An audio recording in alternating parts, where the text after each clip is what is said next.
السلام علیکم ورحمۃ اللہ وبرکاتہ۔ ناظرین اکرام، امید کرتا ہوں کہ آپ سب خیریت و عافیت سے ہوں گے۔ آپ کا اپنے اس یوٹیوب چینل میں سواگت ہے، استقبال ہے۔ ہم دل سے شکر گزار ہیں کہ آپ اس چینل پر تشریف لے کر آئے۔ آج ہم جانتے ہیں پھر سے سورہ یاسین شریف کی بارگاہ، سورہ یاسین شریف کی فضیلت و برکت، سورہ یاسین کی پاور، سورہ یاسین پڑھنے سے کیا کیا ہوتا ہے، سورہ یاسین پڑھنے کی فضیلت و برکت اور اس کے معاملات اور اس کے پڑھنے سے کیا ملتا ہے اور کیا نہیں ملتا۔ حالانکہ کچھ بھی ممکن نہیں ہے، بہرحال اللہ تبارک و تعالی نے قرآن عظیم کی اس سورہ مبارکہ کو، جس کو سورہ یاسین کہا جاتا ہے، اس کو قرآن عظیم کا دل کہا گیا ہے۔ اور قرآن عظیم کا دل آپ سمجھتے ہیں کہ کتنا خوبصورت ہے۔ اللہ تبارک و تعالی نے سورہ یاسین شریف کی فضیلت و برکت میں اللہ کے نبی صلی اللہ علیہ وسلم نے ارشاد فرمایا کہ ہر ایک چیز کا دل ہوتا ہے، تو قرآن عظیم کا دل جو ہے وہ سورہ یاسین ہے۔ جو کوئی انسان سورہ یاسین کثرت سے پڑھتا ہے تو اللہ تبارک و تعالی اس کی تمام پریشانیوں کو دور عطا فرماتا ہے۔ پڑھنے سننے کی برکت سے اللہ تبارک و تعالی ہر حروف کے بدلے میں، عوض میں اللہ تعالی اس کو نیکیاں عطا فرماتا ہے۔ سورہ یاسین پڑھنے اور سننے والے پر اللہ تبارک و تعالی اپنی رحمت نازل عطا فرماتا ہے، شیاطین سے اس کو دور فرماتا ہے۔ ہر اللہ تبارک و تعالی اس کے ہر کام میں، جائز کام میں اللہ کامیابی کامرانی عطا فرماتا ہے۔ کوئی بندہ اگر پریشان ہے تو اس پریشانی سے نجات کے لیے اگر کوئی بندہ پڑھتا ہے تو اللہ تبارک و تعالی اس کی اس پریشانی کو دور فرماتا ہے۔ اگر کوئی بندہ بے اولاد ہے تو اگر نیک صالح اولاد کے لیے پڑھتا ہے تو اللہ تبارک و تعالی اس کو نیک صالح اولاد عطا فرماتا ہے۔ اگر کوئی بندہ کسی غیر مقدمے میں پھنسا ہوا ہے تو اس مقدمے سے رہائی کے لیے پڑھتا ہے تو اللہ تبارک و تعالی اس کو جلد از جلد رہائی عطا فرماتا ہے۔ کوئی بندہ اگر بے کاروبار ہے، کاروبار کے لیے پڑھے تو اللہ تعالیٰ اس کے کاروبار میں برکت ترقی عطا فرماتا ہے۔ دکان میں برکت نہیں ہوتی تو دکان میں خیر و برکت کے لیے اللہ تبارک و تعالیٰ کی اس قرآن عظیم کی تلاوت کرتا ہے تو اللہ تعالیٰ اس کے کاروبار میں، رزق میں، کمائیوں میں، دکان و مکان میں خیر و برکت کے نزول عطا فرماتا ہے۔ اللہ تبارک و تعالیٰ سورہ یاسین پڑھنے والے پر پورا دن، اگر کوئی صبح میں پڑھتا بعد نماز فجر تو اللہ تعالیٰ پورا دن اس کے اوپر رحمت کا سایہ فگن فرماتا ہے۔ اسی طریقے سے بہت ساری احادیث سے سورہ یاسین شریف کی فضیلت و برکت ثابت ہے۔ ہم نے آپ کو بتائی اللہ تبارک و تعالی نے قرآن عظیم میں سورہ یاسین پڑھنے والوں کو 10 قرآن عظیم پڑھنے کا اللہ تعالی ثواب عطا فرماتا ہے۔ چلیے اب ہم پڑھتے ہیں، آپ سماعت کیجئے، اگر پڑھ سکتے ہیں تو اس کو ریپیٹ کرتے رہیے، اور نہیں پڑھ سکتے تو آپ سماعت کیجئے پیچھے انشاءاللہ تبارک و تعالی۔ فون کو ایک سائڈ میں رکھ دیجئے، ایئر فون یا بلوٹوتھ لگا لیجئے جس سے آپ سماعت کر سکیں اور اس کی برکتوں سعادتوں سے آپ سرفراز ہو سکیں۔ رات کو سونے سے بھی پڑھ سکتے، سوتے وقت میں بھی، صبح کو اٹھتے وقت بھی پڑھ سکتے ہیں۔ چلیے سنتے ہیں۔ اعوذ باللہ من الشیطان الرجیم، بسم اللہ الرحمن الرحیم۔ یاسین والقرآن الحکیم انک لمن المرسلین علی صراط مستقیم تنزیل العزیز الرحیم لتنذر قوما ما انذر آباؤهم فهم غافلون فقد حق القول على أكثرهم فهم لا يؤمنون إنا جعلنا في أعناقهم أغلالا فهي إلى الأذقان فهم مقمحون وجعلنا من بين أيديهم سدا ومن خلفهم سدا فأغشيناهم فهم لا يبصرون وسواء عليهم أنذرتهم أم لم تنذرهم لا يؤمنون إنما تنذر من اتبع الذكر وخشي الرحمن بالغيب فبشره بمغفرة وأجر كريم إنا نحن نحيي الموتى ونكتب ما قدموا وآثارهم وكل شيء أحصيناه في إمام مبين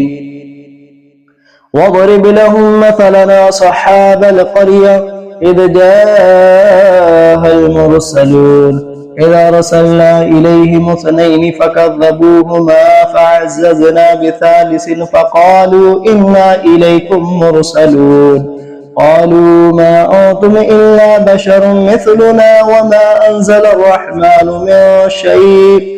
إن أنتم إلا تكذبون قالوا ربنا يعلم إنا إليكم لمرسلون وما علينا إلا البلاغ المبين قالوا إنا تطيرنا بكم لئن لم تنتهوا لنرجمنكم وليمسنكم منا عذاب أليم قالوا طائركم معكم أن ذكرتم بل أنتم قوم مسرفون وجاء من أقصى المدينة رجل يسعى قال يا قوم اتبعوا المرسلين اتبعوا من لا يسألكم أجرا وهم مهتدون وما لي لا أعبد الذي فطرني وإليه ترجعون أتخذ من دونه آلهة إن يردني الرحمن بضر لا تغني عني شفاعتهم شيء ولا ينقذون إني إذا لفي ضلال مبين إني آمنت بربكم فاسمعون قيل ادخل الجنة قال يا ليت قومي يعلمون بما غفر لي ربي وجعلني من المكرمين وما أنزلنا على قومه من بعده من جود من السماء وما كنا منزلين إن كانت إلا صيحة واحدة فإذا هم خامدون يا حسرة على العباد ما يأتيهم من رسول إلا كانوا به يستهزئون ألم يروا كما أهلكنا قبلهم من القرون أنهم إليهم لا يرجعون وكل لما جميع لدينا محضرون وآية لهم الأرض الميتة أحييناها وأخرجنا منها حبا فمنه يأكلون وجعلنا فيها جنات من نخيل وأعناب وفجرنا فيها من العيون ليأكلوا من ثمره وما عملت أيديهم أفلا يشكرون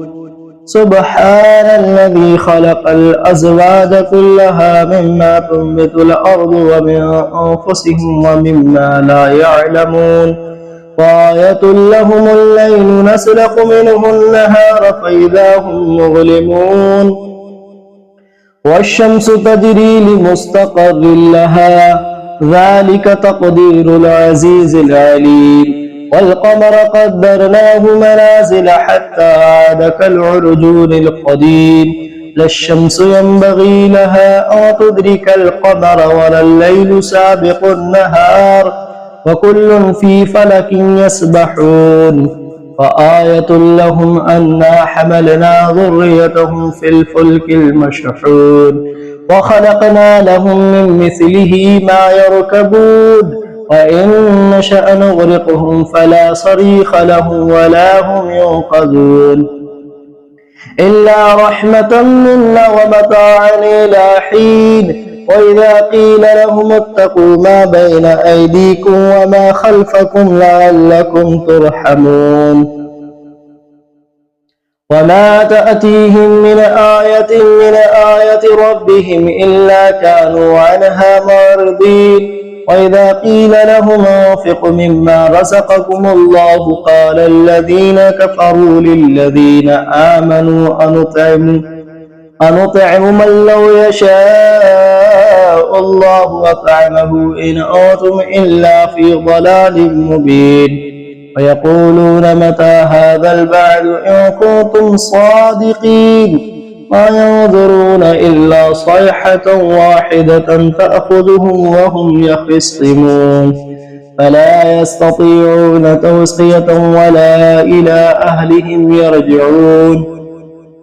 ونفخ في الصور فإذا هم من الأجداث إلى ربهم ينصلون قالوا يا ويلنا من بعثنا من مرقدنا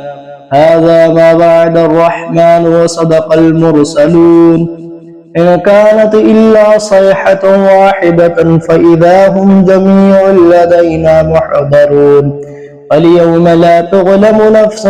شيء ولا تجزون إلا ما كنتم تعملون إن أصحاب الجنة اليوم في شغل فاكهون هم وأزواجهم في ظلال على الأرائك متكئون لهم فيها فاكهة ولهم ما يدعون سلام قولا من رب رحيم وامتازوا اليوم أيها المجرمون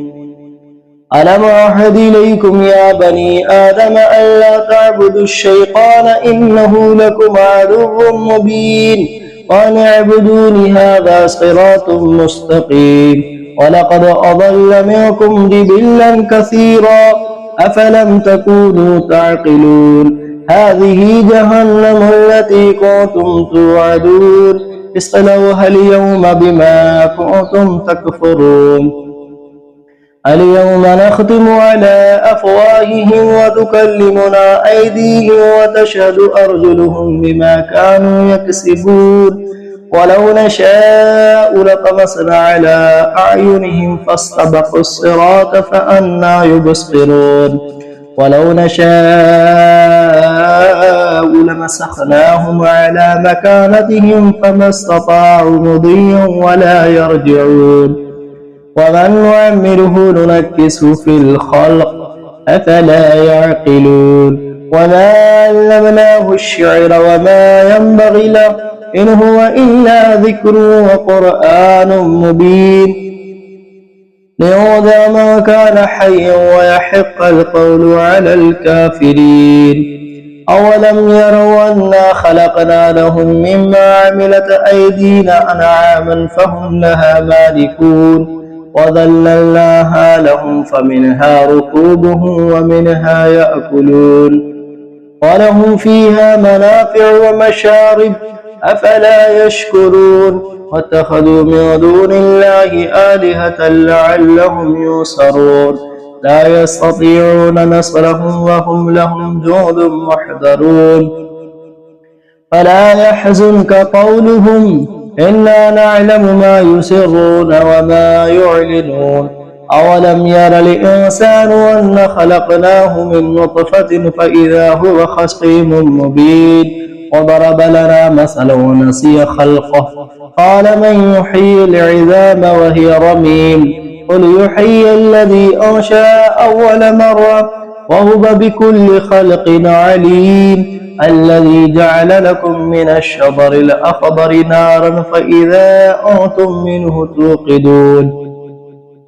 أوليس الذي خلق السماوات والأرض بقادر على أن يخلق مثلهم بلى وهو الخلاق العليم إنما أمره إذا أراد شيئا أن يقول له كن فيكون فسبحان الذي بيده ملكوت كل شيء وإليه ترجعون آمنت بالله صدق الله العظيم हज़रात सूरह यासीन मुकम्मल हुई। अब हम दुआ करते हैं, दुआ में शामिल हैं। अल्लाह तबारक व तआला की बारगाह में दुआ मौला जो सूरह यासीन पढ़ी सुनी है, अल्लाह ताला सबके पढ़ने सुनने को अपनी बारगाह में कबूल फरमा। या अल्लाह इसकी बरकत से तमाम परेशानियों को दूर अता फरमा। जिस मकसद के लिए जायज़ मकासद के लिए जिसने पढ़ी सुनी है, अल्लाह ताला सबके पढ़ने सुनने को जायज़ मकासद में या अल्लाह कामयाबी कामरानी अता फरमा। सभी के कारोबार में, दुकानों मकान में, रिस्क में, कमाइयों में खैर बरकत की नसूल अता फरमा। आफात, बलायात, खतरात, हादसात से, नुकसानात से मौला सबकी हिफाजत अता फरमा। फलस्तीन और गाज़ा के मजलूम मुसलमानों, बहराइच के मजलूम मुसलमानों की हिफाजत फरमा। हिंदुस्तान के हालात को बेहतर अता फरमा। अमन व अमान के साथ रहने की तौफीक अता फरमा। या अल्लाह तू रहमान सब पे रहम अता फरमा। या अल्लाह तू करीम है सब पे करम अता फरमा। या अल्लाह तू रज़्ज़ाक़ है सबके लिए रिज़्क़ के दरवाजे और रिज़्क़ में बरकत अता फरमा। या अल्लाह हम सबका खातिमा बिल खैर अता फरमा। या अल्लाह तू रहमान है सब पे रहम अता फरमा। दीन दुनिया में सुरखरुइयां कामयाबियां अता फरमा।